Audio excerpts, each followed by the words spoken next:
Salut! Désolé, j'ai mis plus de temps que prévu à faire cette vidéo, mais là c'est bon, on repart à une vidéo tous les mardis soirs. Avant qu'on commence, est-ce que quelqu'un en a quoi que ce soit à faire qu'Elisabeth Borne soit première ministre? C'est bien ce qui me semblait. On va parler de la NUP. Terry Trash. Pour commencer, histoire de désamorcer toute tension, d'enterrer l'âge de guerre avec les soutiens de Jean-Luc même, pratiquement, je vois totalement l'intérêt de voter NUP. C'est une élection différente de la présidentielle, avec des enjeux différents, des candidatures différentes. Pratiquement chaque circonscription est un cas particulier. Bref, c'est pour que les fans de Jean-Luc reçoivent mes commentaires sur la NUP un peu plus sereinement que durant la présidentielle. En gros, mon vote vous est plus ou moins acquis, donc si à un moment vous avez envie de laisser un commentaire très énervé, dites-vous que vous jouez uniquement pour perdre ma voix et celle des gens qui me ressemblent.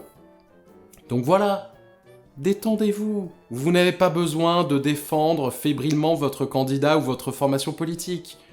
Du coup, au lieu de faire comme pendant la présidentielle et refuser en bloc tout élément nouveau ou avec lequel vous êtes en désaccord, non, Jean-Luc, la solution! Profitez-en pour vous dire, oui, c'est vrai qu'on peut voir ça comme ça. C'est vrai que ce point est améliorable et je le prendrai en compte dans mes futures appréciations politiques. Pas besoin d'être tout tendu, là, comme pendant la présidentielle. Vous verrez, vous allez kiffer. Maintenant que vous êtes bien détendu, si je puis me permettre d'ores et déjà une toute petite critique, nombre d'électeurs de Mélenchon ont beaucoup critiqué la primaire populaire sur la base de « Ouais, mais t'as vu le calendrier, c'est beaucoup trop tard pour désigner une candidature commune. » Certes, mais la primaire populaire, elle, avait au moins tenté le rassemblement avant que la gauche perde la présidentielle. Et c'est là qu'on voit si vous êtes détendus, les Méluches Boys and Zoos. Évidemment qu'après une défaite électorale, quand on remobilise les troupes, les premiers effectifs qui répondent présents ne sont pas les moins cringe. Donc histoire que ce soit fait, on va se prendre tout de suite un petit shot de fandom malaisant. Ils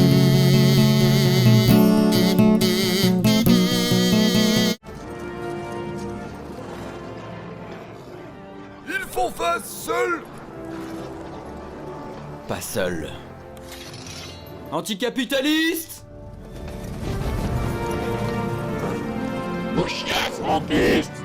Poutou. Oui, cet extrait a déjà très mal vieilli. Parce que, première fausse surprise, le PS est dans la NUP, mais pas le NPA. Oh là là, quelle surprise! J'en tombe des NUP! Le NPA n'a pas rejoint la NUP parce qu'il a réussi à lire entre les lignes le subtil message qui lui était envoyé en lui octroyant seulement 5 circonscriptions ingagnables quand le PS se voyait distribuer 70 circonscriptions dont 30 gagnables, alors même que l'intégration de ce parti considéré comme le fossoyeur de la gauche était hors de question pour beaucoup d'électeurs. De mon côté, désolé, je le voyais totalement venir.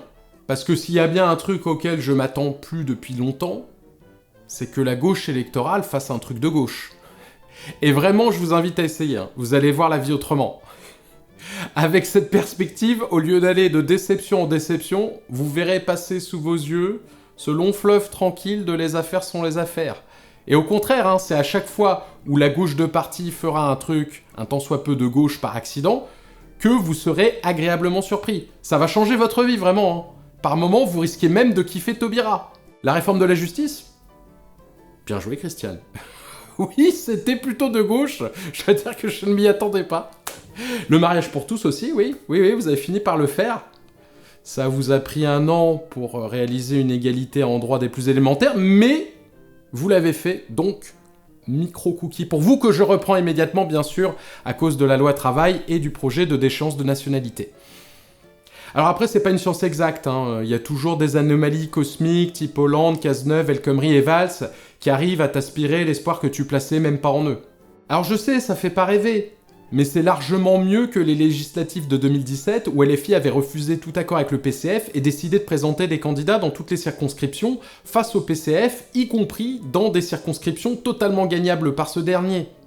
Résultat de cette division, une partie de ces circonscriptions gagnables était revenue à la droite, Geste de l'EFI qui a ensuite très certainement motivé le PCF à présenter à tout prix un candidat à la présidentielle 2022. Et c'est comme ça qu'on s'est retrouvé avec l'autre lobbyiste de la viande. Donc, ce que fait Mélenchon avec la NUP, c'est déjà ne pas reproduire la grosse erreur de jouer 100% perso comme en 2017. Certains se demandent « Mais pourquoi il ressuscite le PS ?» Désolé, mais le PS n'était pas mort. J'en serais le premier content, mais le PS reste implanté localement avec des députés parfois quasi sûrs d'être réélus. Donc ce que font Mélenchon et associés, c'est juste passer une couche de vernis de bonne volonté sur un choix qu'elles n'ont pas, pour faire comme si elles étaient à l'initiative d'une union. Sans ces accords, le PS, Europe Écologie Les Verts et peut-être même le PCF présentaient des candidats partout face aux candidats Union Populaire. Ils auraient alors dû les affronter sur toute la France. Là, ils se partagent le territoire pour éviter de se gêner les uns les autres. Ce qui explique aussi pourquoi le NPA a été poussé vers la porte de cette façon. Parce qu'aux législatives, le NPA ne risque pas de gêner grand monde. Alors tous les gens qui préféraient Poutou, mais qui ont voté Mélenchon en se disant « Non, mais Poutou, il a aucune chance d'être élu, en plus il veut pas vraiment être élu, je vais plutôt voter Mélenchon, parce que mon devoir, c'est de faire gagner la gauche qui peut gagner. » Ne dites pas non, vous êtes venus me le dire. Ces gens-là, vous avez renoncé au nano-pouvoir que le régime représentatif vous accorde. Certains d'entre vous méprisaient même les abstentionnistes. Mais les abstentionnistes, eux au moins, ils ont usé de leur droit à ne pas participer. Le régime représentatif vous dit tous les 5 ans, vous pouvez exprimer votre choix parmi une liste déjà hyper restreinte, vous votez ce que vous voulez, de toute façon, ça va pas changer grand-chose. Et vous vous dites, alors je vais quand même pas exprimer le plus proche de ce que je pense, parce que j'imagine que la majorité des gens n'est pas prête, et l'ordre naturel des choses, c'est quand même de toujours se laisser tirer vers le truc le plus mou possible, les méduses, 650 millions d'années qu'elles sont là, excusez-moi du peu. Donc au lieu d'exprimer le plus proche de ce que je pense, je vais mettre dans l'urne quand même assez loin de ce que je pense, c'est vrai, mais vaguement dans la même zone quand même. Bon, c'est stratégique, ils comprendront ce que j'ai voulu dire. Et Mélenchon, il a pris vos voix et il a fait « Merci. Allez, adieu, je rejoins mes potes du PS. » Ah non, on s'est mal compris. En fait, nous, au départ, on voulait voter Poutou. Vous avez voté pour moi. Oui, parce qu'on s'est dit... pour être sympa, quoi. Bah merci, c'était sympa, Par contre, là, faut que je file, il y a les libéraux qui m'attendent. Oui, mais comme on a voté en pensant anticapitalisme... Ah mais c'était pas dans mon programme, ça. Oui, mais j'ai voté avec l'intention de l'anticapitalisme. Quand j'ai mis le bulletin dans l'urne, j'ai crié « Pour Marx !» Enfin, dans ma tête, seulement, parce que sinon, ça pouvait porter atteinte à la sincérité du scrutin. C'est pas l'intention qui compte. Oui, mais comme nos voix vous ont donné un poids politique, peut-être... le respect, quoi. Ah, mais ça marche pas du tout comme ça, le régime représentatif. Vous me donnez vos voix, et après, moi, j'en fais ce que je veux, j'ai carte blanche. C'est à moi. Là, je peux même les lancer sur le NPA pour l'assommer pour rigoler. Il est au sol. Ah, je crois qu'il respire plus. Bon allez, ciao les dindons. Les gens qui se reconnaissent dans cette séquence, désolé si ça vous énerve. C'est pas pour triompher en disant « je vous l'avais dit ». Mais bon, clairement, je vous l'avais dit. Et c'était évident. La présidentielle, c'est le plus grand sondage d'opinion du pays. Si vous donnez aucun poids aux candidats ouvriers anticapitalistes et internationalistes à cette occasion, c'est logique que ces idées soient ensuite considérées comme quantité négligeable par le candidat concurrent que vous avez mis en position de force. J'aimerais faire des vidéos de plus en plus pointues. Au lieu de ça, j'ai l'impression de me retrouver à énoncer des choses de plus en plus élémentaires. En quoi le fait que les gens se détournent du vote NPA pour Mélenchon amènerait Mélenchon à se dire « J'ai compris le message. Plus d'anticapitalisme, c'est ça ?» Bref, quand beaucoup souhaiteraient une union de la gauche, dont le mot d'ordre serait un truc de gauche, tout simplement, en fait, vraiment, n'importe quoi. Au point où on en est, du moment que c'était de gauche, on prenait. Finalement, on a plutôt en sous-texte Mélenchon Premier ministre. Et honnêtement, ça n'arrivera probablement pas. Déjà parce que même en cumulant toutes les voix à la présidentielle de la NUP, on n'atteint que 30,61%. Donc avec la façon dont le scrutin des législatives fonctionne, très peu de chances d'avoir une majorité de gauche à l'Assemblée nationale. Au mieux, Macron aura une majorité avec le soutien des Républicains et en draguant l'extrême droite. Mais ça ne doit pas vous dissuader de voter NUP. Parce que premièrement, gouverner avec le soutien du reste de la droite et de l'extrême droite, c'est le contrat de base avec Macron. Et deuxièmement, parce que ça fait pleurer la droite et l'extrême droite. C'est un argument très affectif, politiquement c'est pas incroyable, mais je pense que vu l'alliance improbable que représente la NUP, c'est la promesse la plus tenable. Plus il y aura de votes NUP, plus la droite et l'extrême droite vont pleurer juste après l'élection. Ils ont même déjà commencé. Moi, j'en veux beaucoup aux électeurs de gauche parce que les questions de principe, ils s'en foutent. Ce qu'ils veulent, c'est l'union pour gagner. Si vous attendez à rien de plus que les faire pleurer, vous avez peu de risques d'être déçus. Quoi qu'il en soit, ne comptez pas sur le fait que Mélenchon devienne Premier ministre. Même dans le cas très improbable où la NUP obtiendrait une majorité à l'Assemblée nationale, c'est clair que Macron le nommera pas. Ce qui me paraît le plus probable dans ce cas, c'est que sous un prétexte, par exemple le fait que Mélenchon soit trop clivant, Macron nomme quelqu'un d'un des autres partis. Olivier Faure, Yannick Jadot, Ségolène Royal. Dans cette alliance bancale, les personnes qui jamais ne refuseront ce poste et dont la nomination serait prise comme un crachat au visage par Mélenchon et ses soutiens, c'est vraiment pas ça qui manque. Je suis sûr que vous avez toutes et tous des noms en tête d'ailleurs, j'ai hâte de les lire dans les commentaires de cette vidéo.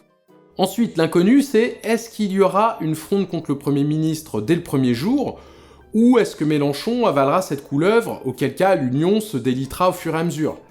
Non, parce que les soutiens de Mélenchon ont été hypés quand Ségolène Royal a dit qu'il fallait voter pour lui, mais entre Ségolène Royal, soutien de Mélenchon, et Ségolène Royal à la tête du gouvernement, à mon avis, deux salles, deux ambiances. De même dans le cas beaucoup plus probable, où la NUP n'est pas la majorité, mais l'opposition. L'alliance est vouée à se diviser sur des questions politiques, malgré la plateforme commune. Parce que vous pensez bien que les médias bourgeois vont pas les laisser dérouler leurs petits projets communs pendant 5 ans. Comme toujours, ça va bombarder de panique morale sur l'islam, l'ordre républicain, etc. Vous imaginez vraiment une idylle PS-LFI pendant 5 ans? Bref, que ce soit en tant qu'opposition ou en tant que majorité, je doute que l'alliance NUP tienne très longtemps.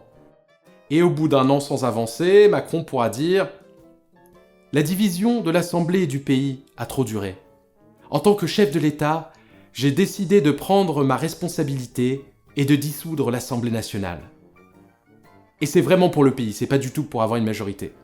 Donc votez NUP, pourquoi pas, mais ne vous ambiancez pas trop, vous risquez juste la déception. Ce qui m'ennuie, c'est que la NUP est juste un pacte de non-agression, mais enrobé d'un marketing de gauche unitaire qui va changer la donne, avec un programme de 650 mesures, qui dit mieux? Et surtout qui y croit? Qui croit que ces partis n'ont pas pu s'accorder pendant des années au point de présenter chacun leur propre candidature à la présidentielle, et qu'en quelques semaines, ils arrivent à s'accorder sur 650 mesures? Au minimum, on a le droit de se demander « Attendez une minute là, pourquoi vous avez pas fait ça avant la présidentielle ?» On n'est pas NUP. Parce qu'il y a un jeu de mots avec dupe. Le but est évidemment de rendre leurs marchandises attractives, mais à quel prix? Comme d'habitude, au prix de l'honnêteté. Mais laissez-moi émettre une suggestion audacieuse pour la gauche électorale. Peut-être qu'elle pourrait essayer d'arrêter d'infantiliser la population, de prendre l'électorat pour des imbéciles.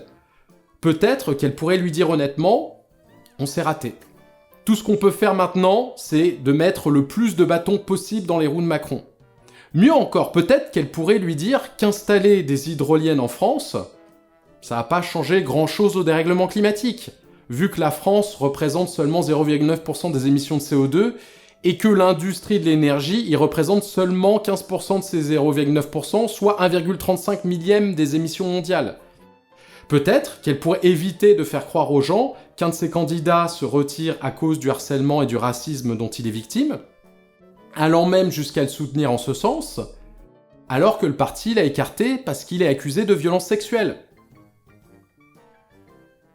Non, je plaisante! On s'en fout que la population choisisse en toute connaissance de cause. Ce qui compte, c'est de faire le plus gros score possible à la prochaine élection, élection après élection, sans jamais se préoccuper de si on donne de faux espoirs ou de si on oriente sur des fausses pistes.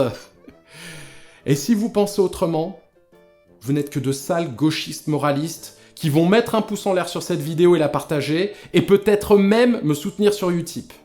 Les pires, honte à vous, vous faites perdre les élections à la gauche. À mardi 18h.